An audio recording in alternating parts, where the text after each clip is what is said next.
Andy and Dean, welcome along. Thanks for joining us this evening to chat about the season just gone and, of course, preview the Senior Cup final, which is in, as we record this, 6 days' time. Just quickly, how you feel about that? It's the next fixture. It's coming up. How do you feel?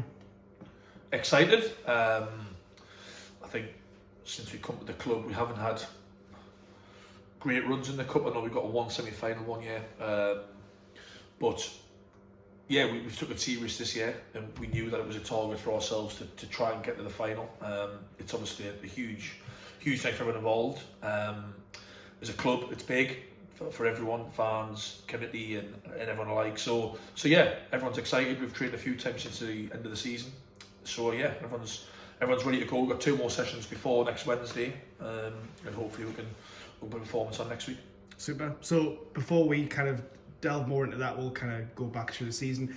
Also, we spoke here in, I think it was July, before the last pre-season game against Heaton. Yeah.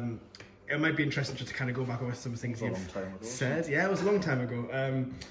The aim at the start of the season was a question I asked you about, and to quote from you, I think it was you, Dean, said, staying up will be a success. Fans don't want to hear that because that's not the position we've been in for the last couple of years. Can we establish ourselves as an NPL club? And you finished 12th, so do you think that's mission accomplished? Yeah. It's strange really, because for 2 of the previous 3 seasons we've probably been used to winning, and I don't mean that in an arrogant way at all, but the second division, I think we only lost 5 games all season. The promotion season in the first division, we only lost 5 games all season. So in around 80-85 league games, you've lost 10 games, which is some record realistically.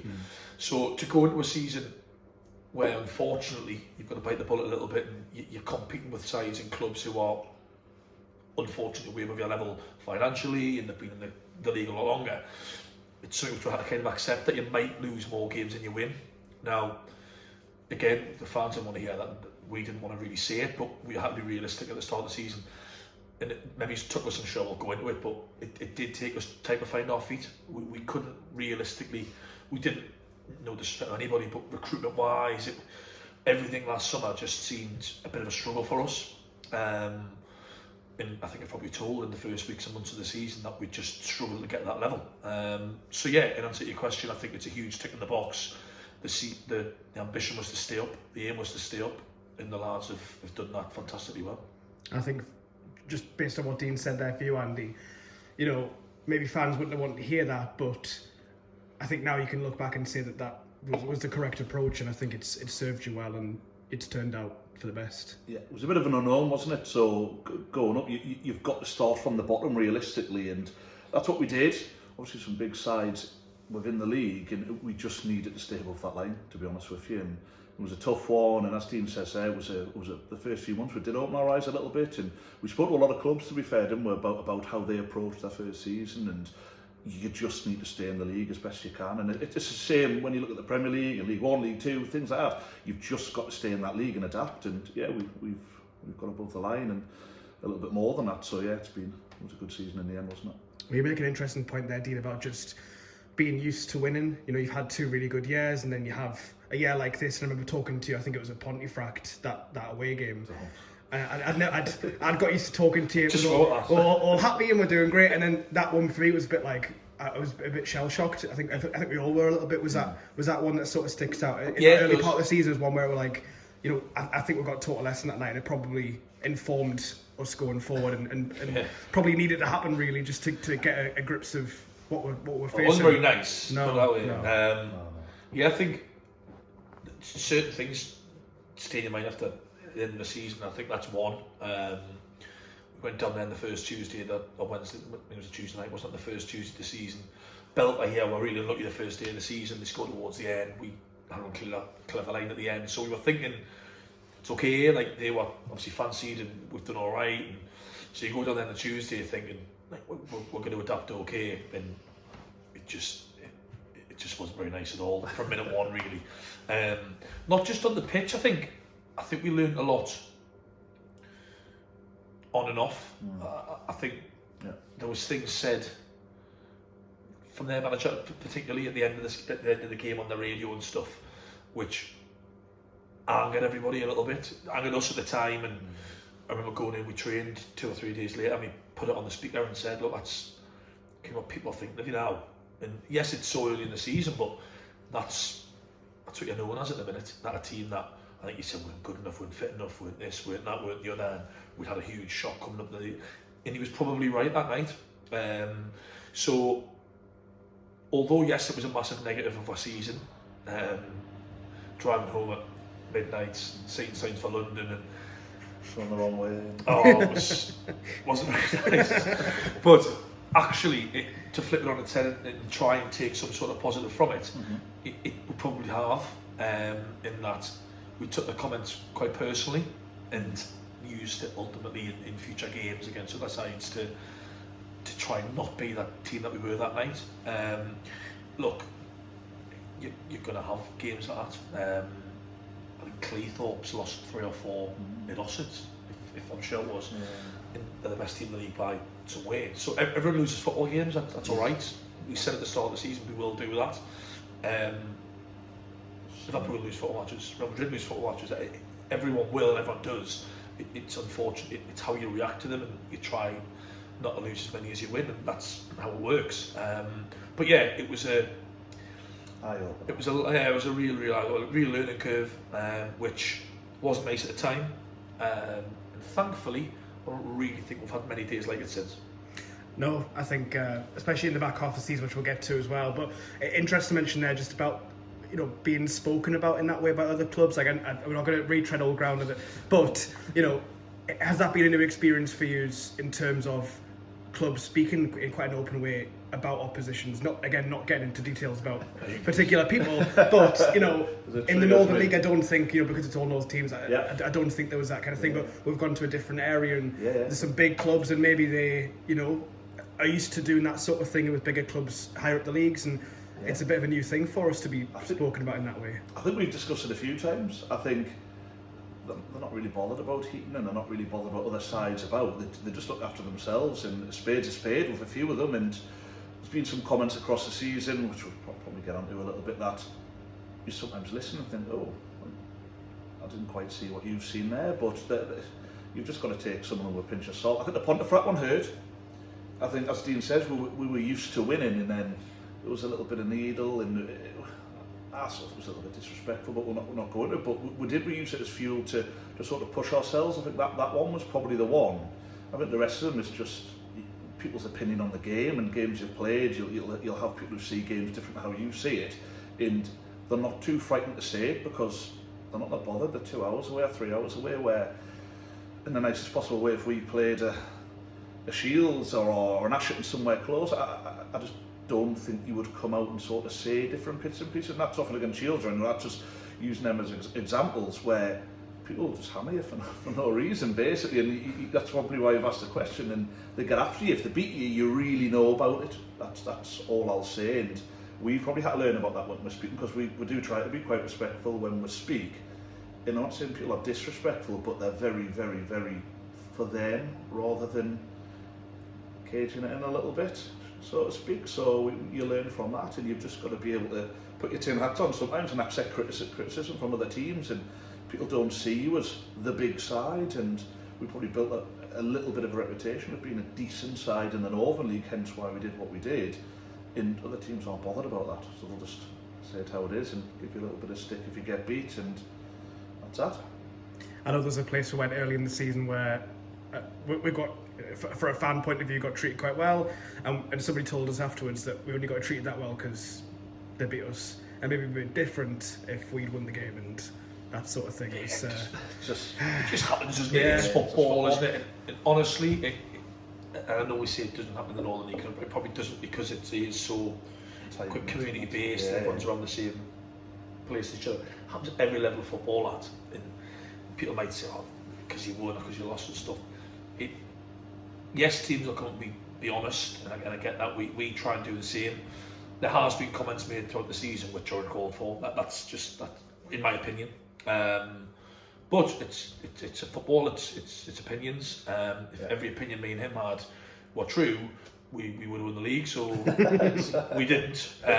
So we're right, we're wrong at times. I'm sure that other people, other clubs, other managers, other interviewers, other secretaries or the chairmen have been right and wrong as well in the past. It's just what you have to live with. We've come away from games this season where we've won, we shouldn't have. Would I stand on camera and say that? No. I would have said we deserved it. It's just how football works, and you take it with a pinch of salt, and you'll just try and make friends with everyone we've been, and we've done that for 99% of it. And I'm sure we will next season again.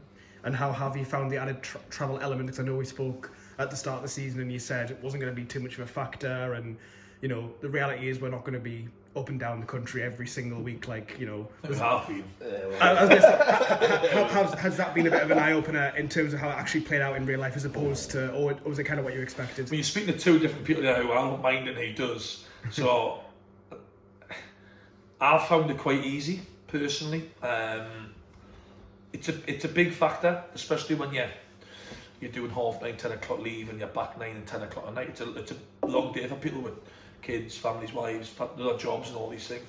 But I actually quite enjoyed it. I've enjoyed going to these places where we've never been before, and taking in new grounds and taking in new pitches and taking in meeting new people and enjoying the services and seeing how many cans we can drink on the way home. And it's honestly, it's got to be part of it. And we always say about enjoying it, and if you don't enjoy it, then it's probably time to pack in.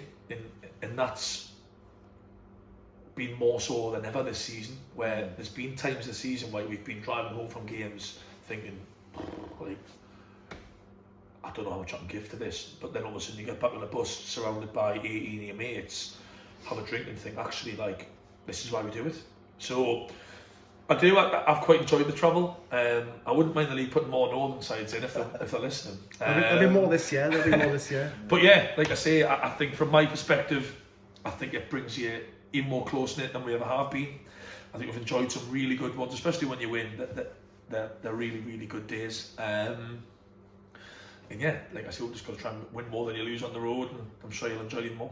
Well, that Liversedge game at the start of the season, that was the end of August, wasn't it? That was the first away win. I mean, that was a really special day for us as fans, I think, and those of us who, you know, are off the pitch, but for you as well, like, to get that off your back. And that was only a month. That was a month in, you know, I think people, you know, spoke about the first season in Northern League Division 1 where, you know, you got less points on the board. Actually, this time around, you got quite a lot of points on the board in the grand scheme of things. How do you look back at that start of the season and you know, finding your feet and getting points on the board and, you know, and staying afloat essentially?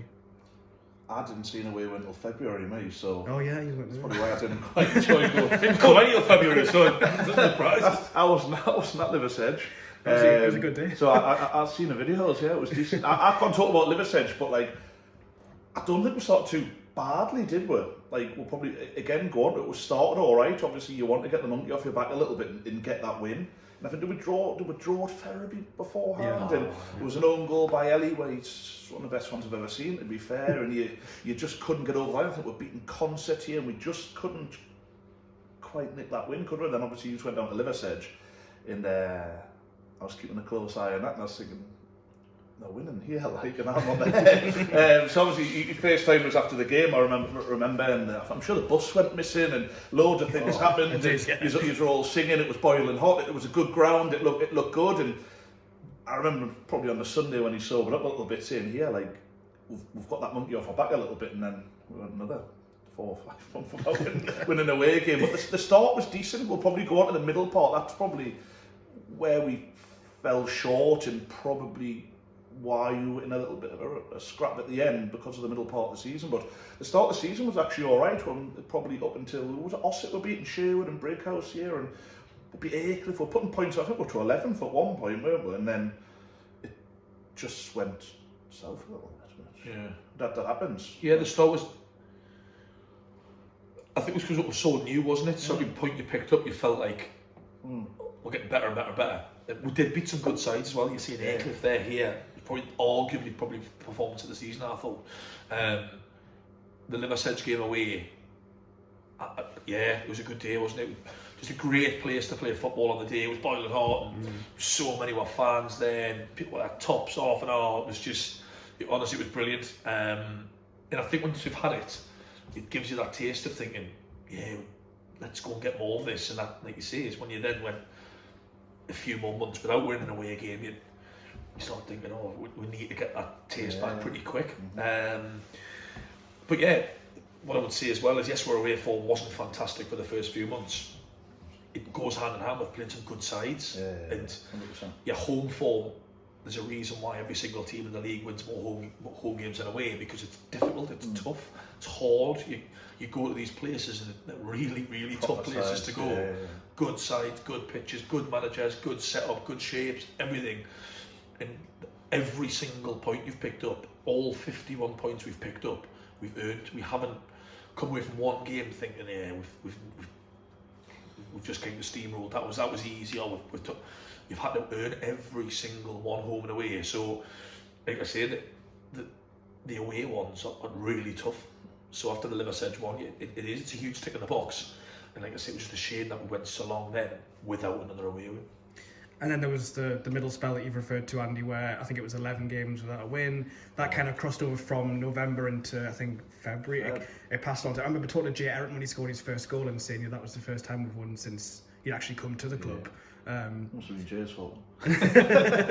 How tough was that period then? I know it's probably difficult to think about in a way, but just an insight from what it was like in the dressing room at that time and what it was like in training, and how you guys just felt for that time, because I guess you start to think, when's it going to end? What are we doing wrong? What could we be doing differently? Are we just cursed? I don't know. What take us back? Mentally tough, wasn't it? Like, it was probably a new stage of our management careers, really, because as you said before, we weren't used to going game after game. You'd always turn it round, and I think it hit the lads a little bit as well. I think there's the whole level thing and playing good sides that we just couldn't come out the other side and get over the line, really. And we actually played well in some of those games, to be fair, and just didn't get the victories that we probably deserved.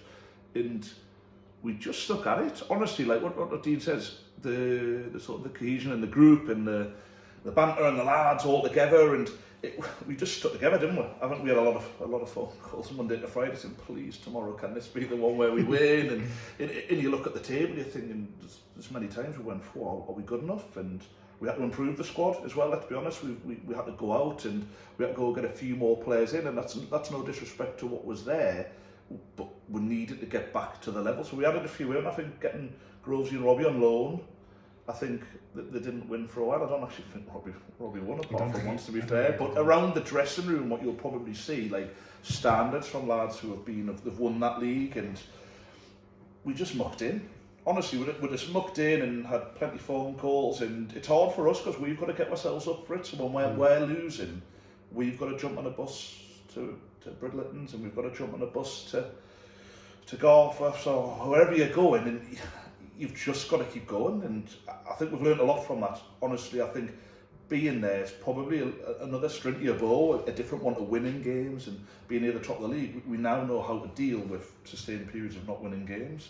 In the Glad you do. I've learned loads from it, honestly. I think the club supported it, didn't we? Like, there was no panic from anyone, really. We were always in and around. We never got cut adrift. We were always just sitting there, and when Jerriton dropped his shoulder and didn't shoot, and then dropped it again and didn't shoot, I think just put the ball in the goal, Jay, please, and win the game. It went in. And I remember him going, I think we might have won. Like, I still expected Dunson to score twice in the duty. Just the sense of relief after that was it. And people probably forget that, where we finished in the league on 51 points, we didn't win for 11 games. We said that quite a bit, and when we were down there near them, we're going, if we just won 2 of those 11 games, we probably would be pulling. So, no, learned a lot, stuck together, do what we do, and just have a good, tight-knit group, and we've just got to be positive, haven't we? I think there was some tough times, like the bus on the way back from Sheffield wasn't great. Like, I was wondering when you were going to say that. I think we quit every half an hour on the way back from Sheffield. I think that was another tough day, but you learn from it, and we've just had to keep going, haven't we? We just had to keep pushing them and getting a smile on their face, and you can't just lose every week, can you? Like, we were drawn and then getting away, and in the end, as I say, Jay finally bundled that one in, and 10 from 15 later, you're sitting 12th. So. And for that first win, after that spell, to be against Dunstan as well, to be, a team who finished second and have just missed out on promotion, to win that game, not just because of a late goal in isolation, but actually to have played, to have played at the standard you played that night. That must have given you a lot of, because as you say, there's lots of games during that spell where you did play well and there'd be a little mistake here or there'd be something go against you there. You must have. The belief never left you, did it? Or did it? No. You try. Andy's face said yes. You try really hard not to, and we've got to go in every 3 days and say, well, we still believe. And it's just natural for some of you to start thinking, do I not? And ultimately, if we'd stopped believing in it, that they would have very, very quickly. So it was important that we continue to motivate ourselves to do it every day. Mm-hmm. We've done that, and like I say, at times it was tough, it was hard. We always say, like, a Friday night under the lights here over the years has been the one where we've kind of found a level, and that's ultimately a Friday night under the lights here against Dunstan has changed our season. Mm-hmm. We were excellent that night. We had 2 or 3 great chances, and like I say, we beat arguably the second best side in the league. Yeah. Deservedly so, I thought, at the time. And like I say, they've went on to have an unbelievable season again. So, yeah, I think that night just changed our season completely. We just needed that win. We're just, a bit like we said with Liversedge in the home game and the away game, you just had to win a game of football by hook or by crook. It didn't matter how you done it, just win a game, which sounds really easy, but when you haven't for 11 games and you've travelled all over the world, it's not. But like I said, they equipped themselves brilliantly that night. Yep. There was a few new lads and stuff, and yeah, it's one that'll stick in my mind for a very, very long time, because it was the one that, like I said, just turned that corner. It started a run, as Andy said there, of 10 wins from the last 15. There's only 9 wins from 35 before that. That's an incredible turnaround. How did you, off the back of that Dunstan win, then keep that going? Because to finish as strong as you have, to finish 12th, it what was, let's not shy away. It was a very tight race. It was going to the very end. 2 weeks before finishing 12th, we were in the bottom 4, and things changed that quickly. How did you keep that run going? Throw ahead catch. A belief, isn't it? Yeah. You've said the word there. I think we literally banged it into them all week as much as we could throughout that run. But you've got to believe that you're good enough to be here. If you don't, we're going to be in trouble. Yeah. And it was just a belief thing, and I think we knew once we'd won a game that might just turn the tide for you. I mean, with Bradford here again, what unbelievable that night. But for any level of football, for any team to go and win 10 from 15, it's really some good going. Learn the league. Yeah, you might not do it again, let's be totally honest. But yeah, they deserve every single plaudit in the world, because they've done the work on the pitch to be able to do that. They've beat some good sides, home and away. Yeah. Their away form from the turn of the year was unbelievable.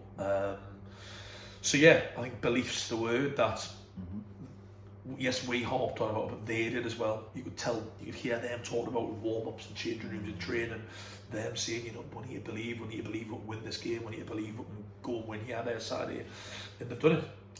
So yeah, they've got to take a huge amount of credit. You've kind of touched upon recruitment through the season, because I think when we spoke last summer, I think only 5 players had come in, but we'd said that obviously players would come in through the season, and that's what did happen.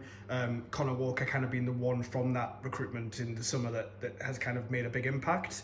Although I think his real purple patch started in the kind of the. Go on, say sign in January. Sign the Christmas. I've heard that joke. Yeah. We'll kind of talk more about Connor in a sec, but the recruitment through the season to bring in, I don't want to single too many out and to kind of negate others, but the likes of Dan Capewell coming in August, that was a big thing, and he's really nailed down a place in the team. You mentioned there Dan Groves and Robbie Spence, Joe Robson coming in towards the back half of the season as well. Those sort of players have come in and made a big difference. And you mentioned that it's been a lot of phone calls and a lot of kind of working through the week and relentlessly trying to pursue those players and bring them in. When those players have come in and made a big difference, I mean, that must, the feeling you must get from that when you've solved a problem in the team, where you've brought in that player who's taken you to the next level and solved a problem. So it was just adapting. I think, as we said before, you learn as you go, and you sort of know what you need, and people ultimately become available at different times, and that's what happened. We're all fingers on the buzzer all the time, really, isn't it? Like every single day. If it's something we feel as though you can do and it needs to be done, we tend to try and go get it done. I think Katie was the first one.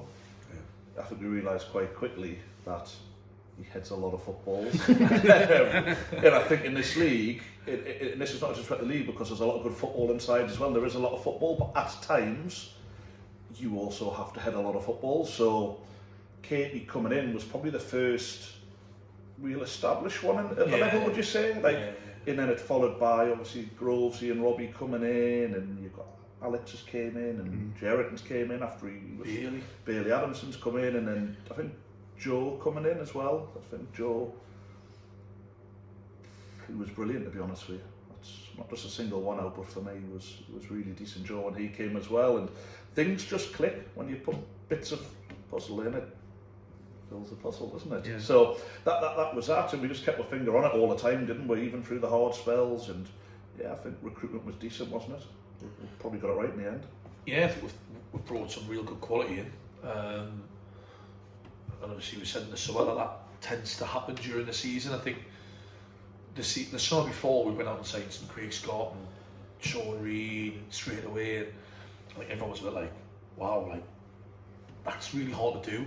Just to go out in the summer and say, right, you, and you're going to get to the point where you might pick one up in August and September, especially from where we were, brand new to the league. It was hard to go and just sign who you wanted to sign, because obviously the level below, they're probably getting quite similar money, if not more, and so to go and ask someone to go and do a 12-hour day at Grimsby every other Saturday, and it's tough, it really, really is, and we learned that really quickly. It's not about all of the time. There's not lads who are wanting just to play as high as they possibly can, which is fine. They want to sometimes be closer to home. They want to, if they get more money closer to home, that's what they're going to do, and that's fine. That's understandable.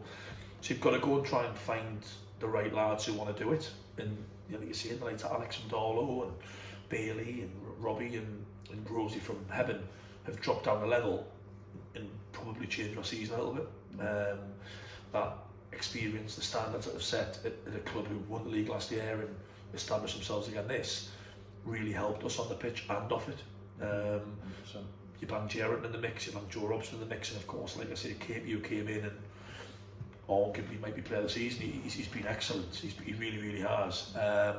You go and marry that in with your Lewis Brass, your Kane Evans, your Stevers, your Richies, these lads who've been there over the last couple of years, and you're going to do all right, thankfully. Like I said, we thought we would, and we've managed to do so. So, it's a good squad of players, but it's also an excellent group of people as well. Real good, close-knit group of people who, like I say, from the turn of the year, have absolutely lived and breathed, and that's all we asked at Christmas time when we were going through a tough spell. We just said, look, we need you to live and breathe it for the next few months, otherwise we're going to kind of ebb away into something which, after the year we had of getting promoted, would have been a real shame. And I've said loads of times, it would have been a travesty if we got relegated. It would have been, and they've done it. They have. They've stepped up, not just here on a Saturday and away on a Saturday, training at 8:30 at night around the corner. They've all been there, and the numbers, the high numbers, the standards haven't slipped once. So yeah, they deserve all the credit in the world, actually. And you mentioned there just about the group and the dynamic of that group. I think, the kind of the sticky period they had, that will have brought them together, and now they probably feel like they can take on the world, because that does kind of naturally bring people together when they've all got one single task to focus on. I think you've seen it on the pitch. They do run through walls for each other. There's a real unity there, but not just amongst themselves as players and with yourselves as staff, but just, I think, with the supporter base too. You look at some of the players in there who've made 100 appearances this season. I mean, there's a couple who are going to make milestones at St James's Park. You got Richie Slaughter's going to make 100, Dan Stevenson's going to make 150. There's other players across the season who've reached 100. I'm just going to try and find the list here. Andy Byrne, Kane Evans, Jay Hornsby, Leighton Hopper, and Joe Shetton have all hit the 100 club. We'll mention Mark Turnbull short as well. He's going to just fall short. But that core group's been there. Some players been there since Division 2. Some have been in there since the start of Division 1. So that's 3 years service. To have that core of players, I think it's important for fans to identify with those people to have a bit of continuity, and I guess for you guys it makes it easy because you develop those players and build those bonds, and I think it makes it really special. A lot of clubs don't have that kind of bond. Yeah, 100%. And we've maintained every summer that we want to keep the group and add to it. Keep the group and add to it, not just being promoted, you go, you come in. It's important that we do it. We've done it again this summer. We've kept 95% of it again. Some of the lads have been here since Division 2, like you've said, since Division 1. And they're so close. They're such a close-knit group of lads, mates, more importantly. Yeah. And like I say, they do, obviously the bond that they've got with the fans is something which is quite unique, really.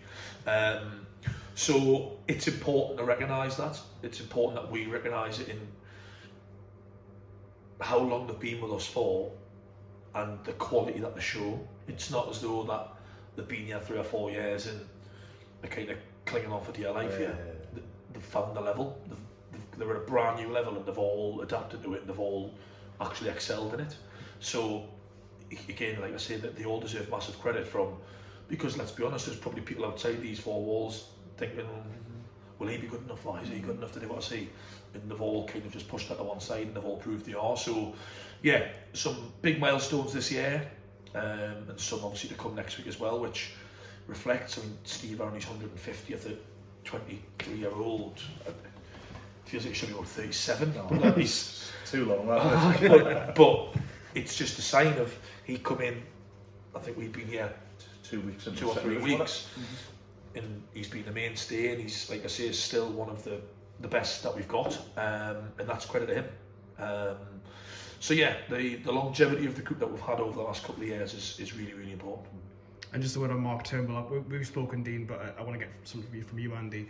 A lot of the talk around here on the day that he was announcing he was going to retire was, we just wish we had him longer, we wish he'd come to us sooner. We've got a good 3 years out of him. Just your thoughts on Mark Turnbull, a fantastic servant to the club. Unbelievable. Honestly, like, he's a joke. Like, and I don't often sit and absolutely, I actually struggle for words for what a footballer he is. Obviously, when he trains and that, people just go, oh, like, he just does things that other people can't do. He's reading of the game, he's touch, he's passing, he can head the ball, he's a little bit micey, like, just a great player and a great person more than anything. He's quiet, isn't he? He's quiet, sporty, but he's led a few times in that dressing room. I pointed to the dressing room because we're a little bit away. He's led a few times. He's stood up when times have been hard, and he's not a shouter and a screamer, and he's had good words for people, and I wish him nothing but the best. Like, honestly, as an unbelievable person, player, friend, you reckon he's just that's for sparks, and wish him all the best for the future, and hopefully we'll have a good send-off Wednesday, and he's always welcome back in our dressing rooms, isn't he? Unbelievable, welcome anytime he wants. So yeah, all the best, sparks. So we've got St James's Park coming up. I'll just quickly jump a little bit further ahead, just because we're in May. We're in that sort of limbo time where the season's for us isn't quite finished yet. It's a second year in a row where the season has gone beyond the last league game. Just how I haven't really got a question for this, but to be in this position again, where for some clubs this is it, and they can go on holiday and they can really start to think about next season. We've got one more little thing to do first. Just what's that like to still have things to play for in May? Yeah, it's strange, isn't it? It's different, obviously, the playoffs to this. The playoffs, you kind of finish your season, bang, you're straight in, and you've got that bit of momentum, you've got that form, you've only played 3 or 4 days ago, you're playing against someone that you know. All of that isn't quite the same for us. Yes, we know who we are, we know the manager, we know the players, we know how to play, but when played against each other, it's on a pitch where it's not like ours, it's not like theirs, it's quite unique in itself. Of course, we're in the best ground in the world, so it's so to finish our season, we just give a week off straight away, because I think it's important. We reflect, they deserve that for what they've done, but once you finish next week, you're probably back in 4 weeks' time, so you don't get that break. So I think they needed the week which they've had. We're then going to have obviously 4 or 5 training sessions in the build up to it, but honestly, is there loads you can do? Probably not really. We are who we are, but we're not going to change for one game. We're not going to all of a sudden start doing different sessions because of playing in the final. We're going to continue how we've done for a very, very long time. We're going to train how we train. It's going to be as intense as it always is, and there's been 20 odd in training back on the Monday, which I'm sure they were happy about. They trained last night, they trained again on Saturday, so they're just always present. And yeah, we're just gonna do us, and we're gonna, like I say, we're gonna go next Wednesday and give it our all. As it's a one-off, it's a cup final. We've been pretty successful in one-off games over the last 4 years, playoffs and playoff finals and stuff. And I'm sure we'll have a great back in. And I mean, I just want everyone to enjoy it more than anything. I think we all deserve to enjoy it.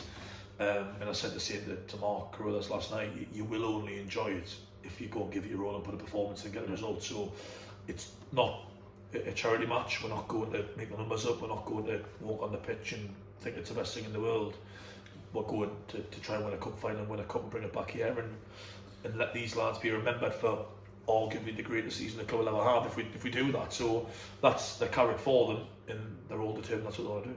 There's been some amazing things as part of that cup run. I mean, the Newcastle game here with a massive crowd is obviously really special. Like, it was just an amazing night for everyone. Everyone's looking forward to it, and the performance matched it, the result matched it. Going back to when the run started, though, it was in the midst of, I think this was November, I think. So form hadn't quite slid the way it slid. Yeah, well, we're doing all right. Way back then.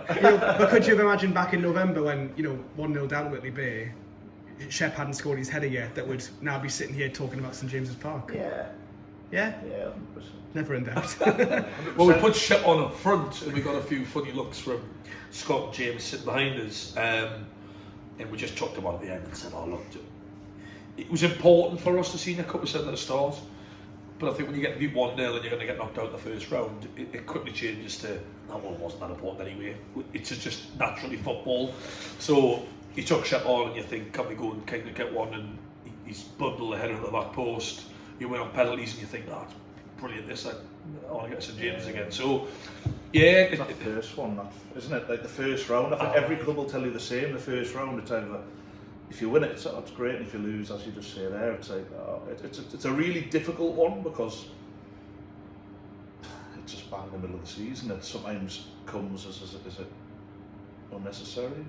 Well, it wasn't the time, wasn't it? Because the form wasn't great. You're thinking, great. Do we need it really? Yeah. But then all of a sudden, like you say, you win it. You score your penalty, you go through, and you're 3 games away from St James, and think, what's worth your while again? This. Yeah, but no, it's a big cup for everybody. There's some really, really big clubs in it, some really good sides in it, and we've had a real tough run to it. Whitley Bay and Blythe, arguably 2 of the best sides in that league. Obviously Newcastle reserves here, which arguably was probably the best night of the season. Let's say it. So yeah, we deserve a night at St James's, and yeah, we're looking forward to it. And just finally, do you remember the first time you went to St James's Park? Yeah. I do. What was Newcastle United beat Leicester 4-3. Alan Shearer scored a hat-trick. Curly free kick. No, he whacked it. It was Casey Keller. Blasted it through the net. It's going to be 3-1. Tottenham. Newcastle won 7-1. And Les Ferdinand scored a volley right. It was in the Sir John Allstar midway up, and bounced through, and Ferdinand volleyed it in, and decent. It wasn't bad. He doesn't like crowds. I don't like crowds, so I haven't actually. I've probably only been once. Probably his last game. As soon as we walk in there, so I hope it's not a sellout. We're in big trouble. But yeah, no, that was Tottenham 7-1. That was. It's a famous historic game, that as well. Yeah. Is it? Yeah, I think that's my first game. Yeah, well, that's why. Yeah. And could you have imagined then that you'd be leading the team out at St James's Park these years later? I thought we played for Newcastle by that. There's still time. Didn't quite work that way, did it? I'm going to hope I impress in the warm-up. Even when we took the job on in the middle of the second division, I think even in the interview I might have mentioned the Senior Cup and saying that it's something which we all kind of aspire and want to do. Probably been spoiled a bit over the last few years because you've had such strong sides within Morpeth, Blythe Spartans, Newcastle Reserves, Ashington and all these teams. So to get there within 3-4 years of we've taken over is a big thing. And like I say, yes, we enjoy it next week. And once Thursday comes, because we're psychopaths, we'll actually want to be doing it next year as well. We want to do it next year and the year after, because the club that we've got and the site that we've built and the club that we are always aspiring to continue the good things, and that's how we've been for the last 4 years. So yes, we'll enjoy next Wednesday. If we can go and lift the cup, it'll be incredible. Yeah. And then we need to hope that we're there 12 months later to try and regain it. And just finally, how's work going for next season? Has anything kind of... I know you had the retain list this week and you said that kind of the majority has been kept on, but in this sort of period now when us fans from next week will kind of not have any football in our lives for a little while, I guess it's non-stop. I know it's non-stop for Scott. Is it the same for you as well? It's the worst bit. That's horrid. I'm saying the worst bit. It's the busiest part. Yeah. But arguably, people say about having a rest and stuff. We get our rest when the season starts again. Like that's generally what it's like, isn't it? It's 100%. You play that last game, and I think we all dream of having a few weeks off, and it just doesn't happen. We're into contracts, we're into lads expiring, we're into lads who we want to keep, we're into lads who want to retain, we're into lads who we want to bring in, we're looking at positions where we want to... When you hear that they are speaking to him and he wants to go there and he's available and he's not. So yeah, things are happening. Hopefully, touch wood, we'll have a couple of things to announce over the next week or two, maybe it's earlier. And yeah, like I said, the retain list is a big thing. It really, really was. We had to ensure that we kept that main core of players who've honestly moved mountains for us this season. So we've done that. And then, like I say, yeah, it's important that we go and recruit well this summer, ready to go and have a real pop at next year again. And the platform's there now, isn't it? I think after the end of the season, the platform's there to... again, don't want to press you on kind of aspirations or expectations, but the way you've ended, you know, it's something to be immensely proud of. Yeah, hugely. I know there was only 4 points between little bits and pieces. I think when you look at how many you were away from fourth bottom, which is a lot of teams to be relegated from a league, to be 10 points or 11 points away, it's quite a gap. And there was a cluster of teams, and the teams we finished ahead of, which we were really pleased we finished ahead of. So that was good, and we'll just try and improve next season. I think that's all you can ever do. I think the club have been great, the players have been great, the fans have been great. I think we've learned so much, honestly, this season. So we've learned so much from the league and how you need to be, and it's probably we're really excited for the summer, to be honest. And I think we'll give up a roll again, and if we can finish on 52 points and finish 11th, I think I'll be over the moon. I don't know about him, and I think it's just progression, isn't it? Always looking to progress, always looking to be better than you've been the previous year, and if we can improve the team, brilliant. If we improve the position, brilliant. But ultimately, as you said, you want to keep Heaton Stan as an established MPL club, not just for 1 year or 2 years. This now needs to be the norm for 3, 4, 5 years, and you sneak up the table in 3 or 4 years' time, that's way down the line. But this club needs to be in this league, and that was the aim last season, was to keep it here. Now it's to really sustain it here, so that's got to be the plan through the summer and throughout next season. So plenty to be excited for, hopefully. Just improve again. We've done it. My first season we were promoted. Obviously the first season, the first division, the aim was to improve the following. We've done that, we got promoted. Obviously the first year here, again the next one is just to improve again. Don't get promoted. Yeah. but just like I say, can you go and improve? And he hits a nail on the head where can you go and win more than 40 games? Can you go and get more than 51 points? Can you concede less goals? Can you score more goals? Can you lose less? All these things, which we'll focus on, but unfortunately for us, sold out of the 21 teams. Yeah, so 100%. We're all in it. First to 22nd, every single team wants to go and improve again. We all want to sign probably the same players, but new players. We all want to recruit well. We all want to keep our own players. It's that's the game that we're in. But yeah, if we can go and replicate next season and improve again, and just continue to improve them standards on and off the pitch. As a club, we have the stands, the turnstiles, everything. The work that's gone in to get this ground to where it is unbelievable. And we thank people who are involved in that heavily. They've held up their side off the pitch. We'd like to think we've done it on it. So we're now, like I say, collectively all ready to go again, and we'll do the business next Wednesday, we hope, and then get ready for June and July. Well, congratulations on the season and good luck on Wednesday, and we'll see you again in the summer. Thank you very much. Thanks, Liam.